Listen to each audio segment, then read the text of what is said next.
గరుడ పురాణం కాలసూత్రం రాగి నరకం. గరుడ పురాణంలో వర్ణించిన అత్యంత భయంకరమైన నరకాల్లో కాలసూత్రం అనేది ఒకటి. దీనిని తలుచుకుంటేనే వెన్నులో వణుకు పుడుతుంది. ఎందుకంటే సాధారణంగా మనం నడిచే నేల మట్టితో ఉంటుంది, కానీ ఈ నరకంలో నేల మొత్తం ఎర్రగా కాలిన రాగితో చేయబడి ఉంటుంది. అందుకే దీనిని రాగి నరకం అని కూడా పిలుస్తారు. అసలు ఇక్కడికి యమధర్మరాజు ఎవరిని పంపిస్తాడు?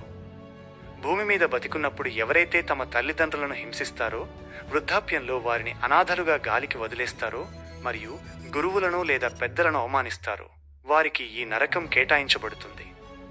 బతికున్నప్పుడు పెద్దల మనసును కాల్చిన పాపానికి చనిపోయాక ఇక్కడ శరీరాన్ని కాలుస్తారు.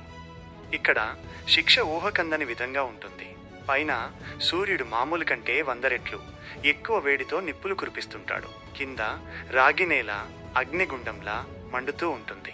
మధ్యలో గాలి కూడా వేడి గాలుల్లా వీస్తుంది. పాపాత్ములను యమభటులు ఈ మండుతున్న రాగి పలకల మీదకి విసిరేస్తారు.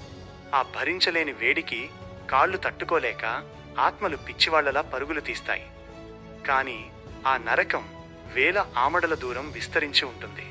ఎక్కడా నీడ ఉండదు, తాగడానికి చుక్క నీరు కూడా దొరకదు. శరీరం బయట రాగి వేడికి కాలిపోతూ ఉంటే లోపల ఆకలి మంటలు దహించి వేస్తుంటాయి.